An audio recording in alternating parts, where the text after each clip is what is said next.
Doesn't it amaze you that in the 99 excellent names of God in the Quran, not one is love, not one is father, and we are not given the idea that God is a dictator and we are to be his slaves, but God is a father who wants you and me and the whole world to be his sons.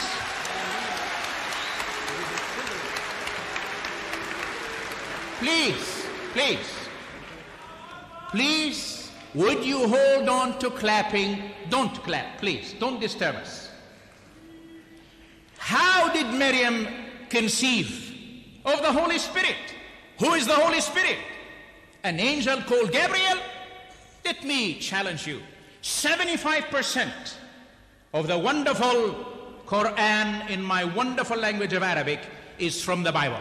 And I would urge you to look into the Bible and find out where these sources are. And the blessing of knowing this God who loves you and me, and much like ants trying to go from this point to the other and cannot, you come by and you say, wait a minute, let me show them the right way. For there is a way that seems right unto man, but the way ends in destruction. So you say, I will help them. You try to show them the way, you push the nose of this one and the tail of the other, but they keep going back to their old way. So you say, I think the only way is either I become an ant or they become human. Now bear in mind that they cannot become human because they don't have the power. And suppose you have the power to become an ant. Now tell me, when you become an ant, can you show them the better way? Can you show them as-sirat al-mustaqim, the right way? And I answer you by saying, not on your life. Because once you become a man, as a man you become an ant, and once you become an ant, you end up being just like the ants. Therefore, Jesus, God in human flesh, came and he kept the man. He is man, he ate as a man, he slept as a man, he was tired as a man, but he also used the title, the Son of Man, to identify himself with you and me. For you answer this question for me. How in the world are you going to pay for your sins? How in the world are you going to be justified? Our brother quoted Job, and he misquoted the word. The word says very clearly, how can a man be justified? That means made right in the sight of God. And nobody can become right in the sight of God without redemption through the blood of Jesus Christ, the Son of God, who said, I have come that you may have life. The blood of Jesus Christ cleanses you from every sin. Please remember that when the angel announced the Holy One to Mary, that will be born of you will be called the Son, listen, of the Most High God. Are you telling me the angel was lying? The Lord was making a mistake? He loves Mr. Deedat. He loves you. And he pleads with you tonight and says, come unto me and I will give you rest. Come unto me, all the ends of the earth, and be saved. Because salvation is not for the Muslims or the Jews or the others. It's for all of us. God loves us. He became a son, and as son became man, so we as men can become the sons of God because he cares. As for the statement, my father, his self-imposed limitation caused him to say that. And I like to say to you, when he said, I and the Father are one, he demonstrated that so evidently. And remember, please, God of God, and whether the Anglican bishops agree or not, let God be true and every man a liar. They need to repent of their ways and trust the living word of God and experience revival across this nation and stop wickedness, vileness, and turn away from the ways to follow the Lord. For he must reign till he hath put all enemies under his feet. Lismi Yasu'a Halilu. Lismi Yasu'a Halilu. لتسجد الأملاك إكليل ملك كليل رب الجميع ذاك إكليل ملك كليل رب الجميع ذاك. I invite you one and all to discover the truth, which is God in Christ, wants to reconcile the world unto himself. For a true Muslim will become a true Muslim, and a true Christian can become a true Christian when he accepts the gift of God, Jesus Christ, the Son of the living God. Please remember, as far as the wonderful truth of God, the term he asked is the word begotten. I conclude with a reminder. Monogenes para patras is the term. That's the Greek, which is the only Son of God of this kind. In other words, he is the only one of God who came to demonstrate the love of God and no one else. Thank you for the joy of being with you, and may the love of God bring us to him who is eternal love, eternal God, and in Christ says, come, I will give you rest. Thank you very much.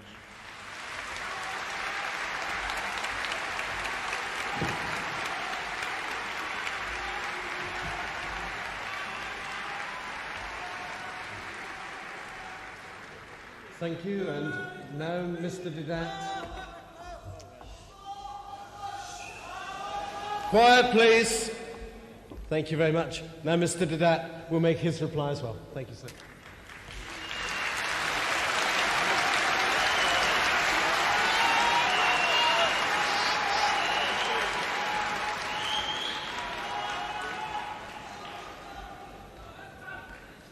Beginning with John, chapter 15, verse 30, as quoted by my brother Shorrosh,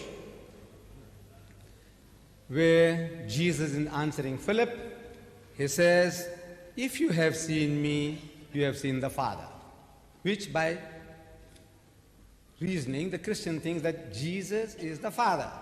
But if we look at it in its context, again, there are a series of misunderstandings. From the very word go, chapter 14 begins with that misunderstanding, and the misunderstanding of the disciple continues.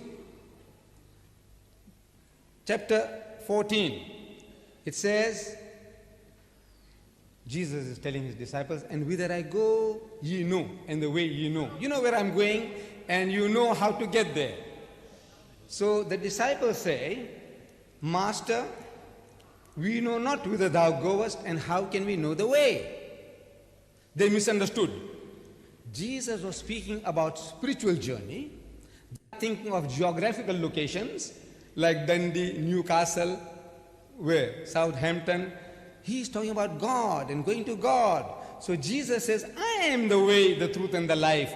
No man cometh unto the Father but by me. This was too heavy for them. They couldn't follow what he's talking about. So he says, Lord, show us the Father, and it sufficeth us. It will be enough. Just show us God. We want to see God with our bodily eyes, and that will be our satisfaction enough. In answer to that, Jesus says, Philip, you have been with me for so long. You are a Jew. As a Jew, you ought to know better than that no man can see God and live. God is not seen at any time. And you, being with me for 3 years, you still haven't understood my mission. You want to see God with your physical eyes when you can't even look at the sun. If you have seen me, you have seen the Father. Meaning, if you understood me, you would understand what God is.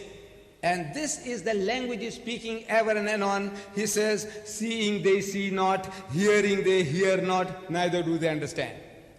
This seeing is not physical seeing. If you understood what I am, you would have understood what God is. You wouldn't make such a silly request. He is not claiming to be the Father.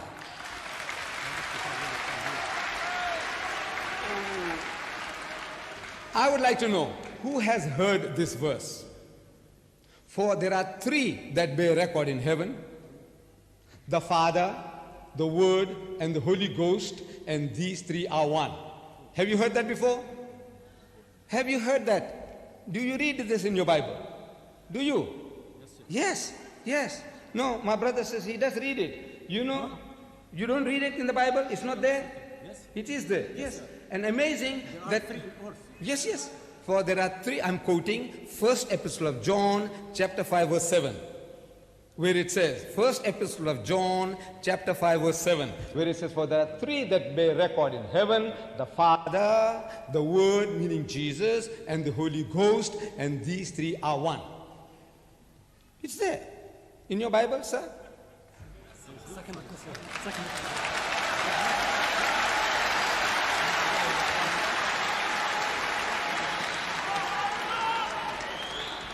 Here is the Holy Bible.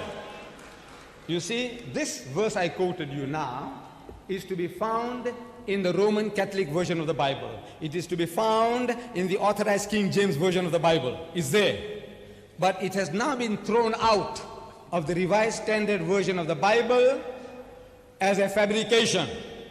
The verse on the Trinity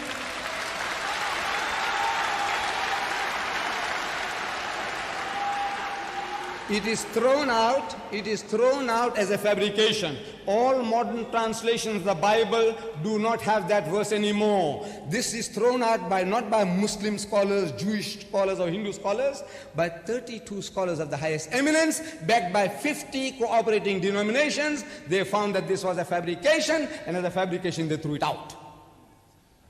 Similarly,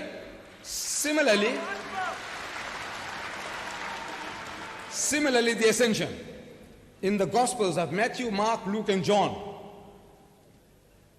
you find ascension twice, that Jesus ascended into heaven. Chapter 16, verse 19, and Jesus was taken up into heaven. Luke, chapter 24, verse 51, and Jesus was taken up into heaven. Only two places in the Gospels is the ascension mentioned. My brother quoted from the Acts. The Gospels, Matthew, Mark, Luke, and John, the ascension is mentioned only in two places. And those two places also in the Revised Standard Version of the Bible, they have also been thrown out as fabrications. Here.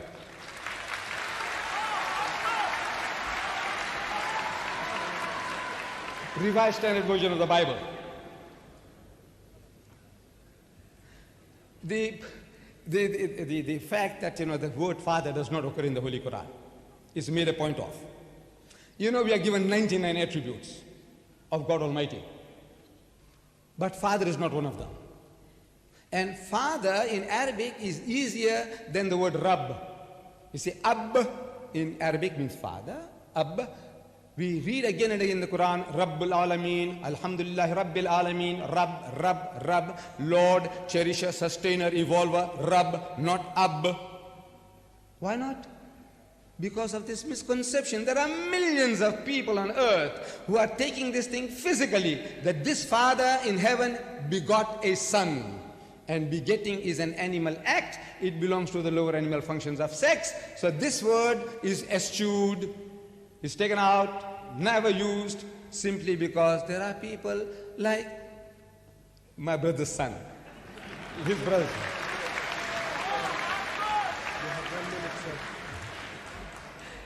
His son in the book, he quotes his son Salam in the book.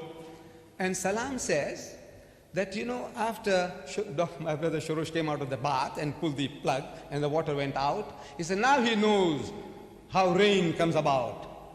I said, how? He says, you see, when Jesus had a bath in heaven, and when he pulls the plug, all the water comes down and we have thunderstorms here. And for that, the young man was given a hug and a kiss. You see, now that concept carries on. You are having an idea that God Almighty also is there somewhere in the heavens doing something similar. So, because of these anthropomorphic concepts which are being conveyed in Islam, all these attributes where you might have some types of sicknesses creeping in, eschew such words. These are not befitting the majesty of God, that God begets a son, or He is the Father in heaven, the loving Father, which goes and kills His own son for the sins of mankind. He can't rectify your mistakes. You commit sin and He kills His own son. I'm asking, is that love? Somebody steals, murders your wife, your child, rapes your daughter, and now you can do nothing, you're utterly helpless. So what do? You go and kill your own son, and you call that love. You say, now this is the wrong concept of justice and ethics. You see, if you have the right concept, your behavior will come right. There was a time in America, 60% of the people, they spoke against premarital sex. But since 1975, you read Brother Shorrosh, in his book. You must buy this book, The Liberated Palestinian. He says he's walking with a girl on each arm. And a southern Bella, please, a southern Bella means a beautiful woman, invites Shorrosh to her house for a weekend. And he goes with her to her house for a weekend. This is the Bible, this is the book. Finish. For the weekend, and the father of the girl is waiting with a gun. When he reaches up to the porch, he's waiting with a gun, and doctor makes a hasty retreat. I said, now since then, when you are portraying things, morality like that, what happens is that 61% of the people, latest statistics in America, they are now in favor of premarital sex. So I said, look, I'm told that Christianity is not a religion, but it is a relationship. So we said, look, without this religion, if you don't listen to Jesus, he said, whosoever looketh upon a woman to lust after her had committed adultery with her already in his heart. See? So, my dear brothers, Mr. Chairman, ladies and gentlemen, I know this is a vast subject and we can carry on endlessly, but I respect the chairman's notice that my time has expired. Thank you very much indeed.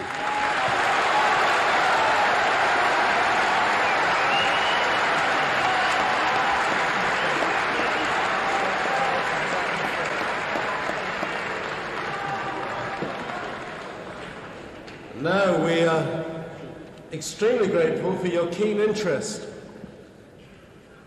Obviously, we're all starting to participate in this because we have well over 200 questions. What we're going to do is we're going to pour them behind me.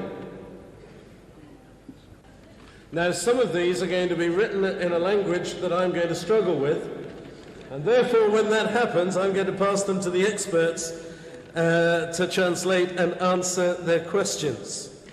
I'm also going to try to make sure that the questions are as evenly balanced as possible.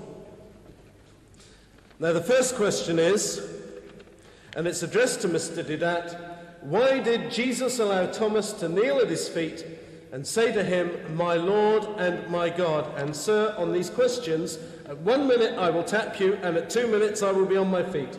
Thank you. Why did Jesus allow Thomas to say, "My Lord and my God"? Because Thomas, when Jesus went to that upper room for the very first time, Thomas was not there. And Jesus Christ demonstrated to his disciples that he was the same person eating food, broiled fish and honeycomb. And the disciples testified to Thomas when he comes along and meets them. He said, look, the master was here. He had food with us. So Thomas says, except I put my finger into the print of the nails and put my hand into side, I will not believe that Jesus is physically, he was with us. That he was, if they told him that he was a spirit, a ghost, a spook, he would have believed. Because people believed in spooks and ghosts those days far more readily than anything else. So Jesus, when he comes along the second time to that upper room, Thomas is there, and he tells Thomas, reach hither thy hand, reach hither thy finger, and behold my hands, and put your hand into my side, and don't be faithless. So Thomas realizes, that doubting Thomas that he was, what a heel he was. That all the disciples are testifying that the master was there, that he's alive, and he's eating broiled fish and honeycomb, and he couldn't believe. He wanted to do this, and he wanted to do that. So come on, do it now and see. So he realizes that he was a fool. So he says, my Lord, my God. What? He was calling Jesus his God and Lord? No. This is an exclamation which people do when you are caught out. He says, my God. He says, Anis, my God, how could you quote me a Quran? You know, this verse is not in the Quran. I say, Anis, my God. Do I mean Anis is my God? No. This is a figure of speech and expression. Thank you.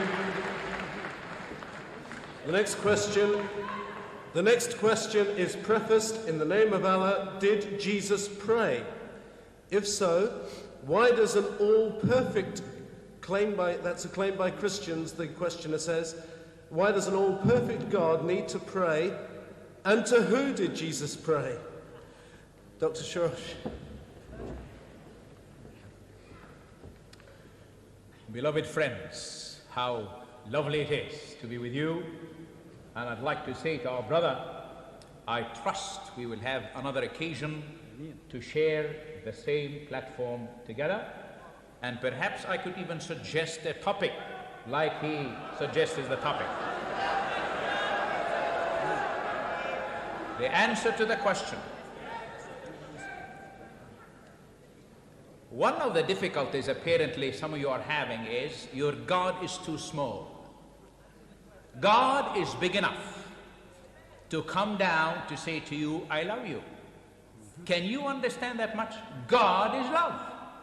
And as such he comes in the form of a man, a perfect man at that, conquering every sin, never sinning, and as man representing you, he was praying to the Heavenly Father. Remember, as he was mentioning about while Jesus was on the cross, he was saying, Ili, Ili lima shabaqtani. I'm sure you recognize he was using the Arabic, but Jesus was not speaking Arabic. He was saying simply, my God, why did you forsake me? And when Jesus died, God does not die. His body died. He forever lives. Please remember that. So he was speaking to the Heavenly Father.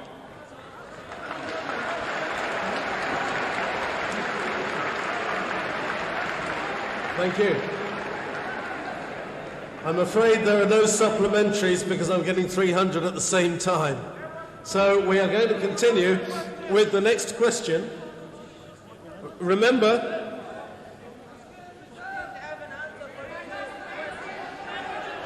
I'm going to ask for quiet. If I am going to ask for quiet, sir, or you will be ejected from this meeting.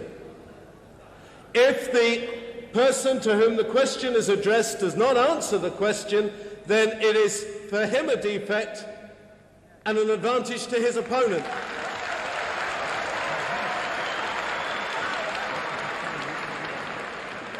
And therefore, we will not address ourselves to those kind of issues. The next question is for Mr. Deedat. A quotation, I and the Father are one. In the Greek, the word one is neuter, denoting one in essence and one in nature, not just one in purpose. Mr. Deedat, would you like to comment?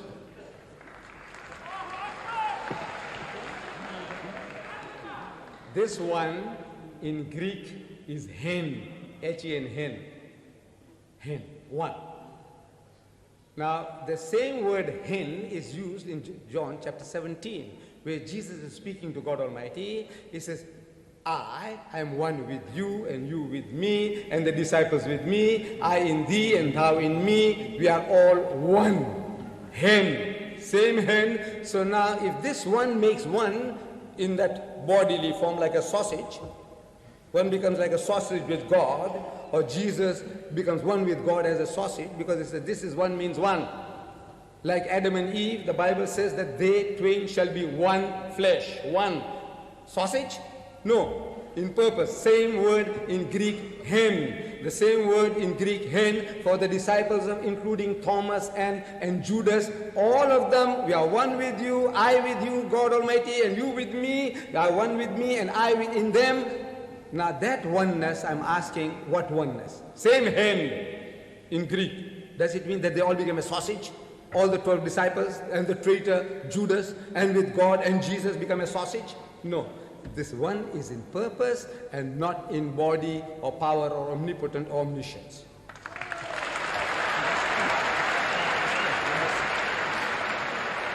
For Dr. Shorrosh, what do you mean by the statement, Jesus is Son of God? The questioner wants to say, with my full respect, do you mean Jesus is direct Son of God, Son of the God, as I am the Son of my Father? Or do you have another meaning? Would you please explain? If you will please remember that it is a spiritual title. God never married anybody. God is a triune God. And I'd like to urge you to consider that when we say Bismillah ar-Rahman ar-Rahim, we see the Trinity 113 times in the Quran, like the Bible says, Bismillah wal ibn wa ruh al-Qudus. We must love one another. We must recognize the truth of God in Christ, reconciling you to himself. Thank you.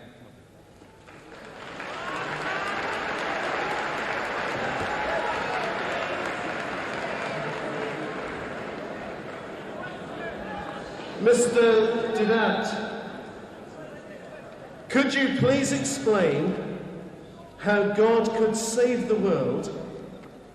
Could you please explain how God could save the world, as the New Testament claims, if Jesus was not God coming in the flesh?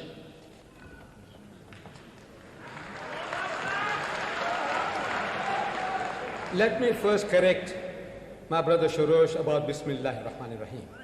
You see, Bismillahir Rahmanir Rahim means in the name of Allah, most gracious, most merciful.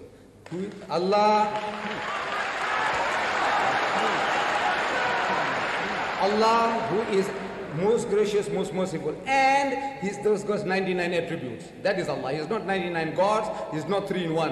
Whereas the Christian formula is in the name of the Father, and the Son, and the Holy Ghost. Okay? 3. How does God save the world? That was the question. How does he save? There is only one way. And the way is believe in God and do good deeds. This is what Jesus says. He says, verily, verily, I say unto you, most assuredly I am telling you, except your righteousness exceed the righteousness of the scribes and the Pharisees, ye shall by no means enter the kingdom of heaven. Unless you are better than the Jew, there is no heaven for you. That is the way of salvation.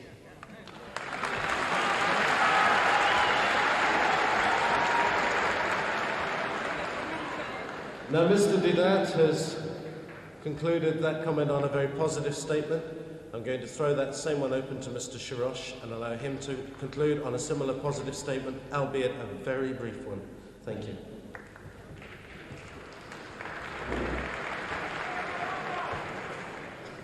Once again, I remind you, Jesus never told a lie. Amen. He said, as Moses lifted up the serpent in the wilderness, so must the Son of Man be lifted up, that anyone believing in him should not perish but have everlasting life. For God so loved the world, that he sacrificed his only begotten Son, that anyone believing in him should not perish but have everlasting life. When Abraham tried to provide his son, God said, no, I will provide the offering. And we praise God that tonight we can say for a truth, God is Father, Son, and Holy Spirit, 1 in 3, 3 in 1, mystery. Neither you nor I can understand it, but we can accept it like a Christian.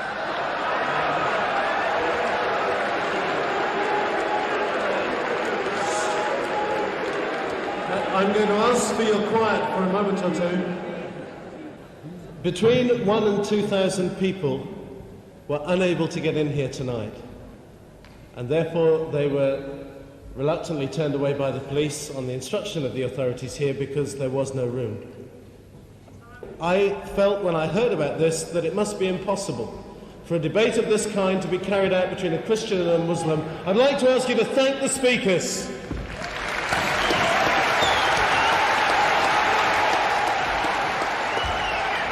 Thank you and good night.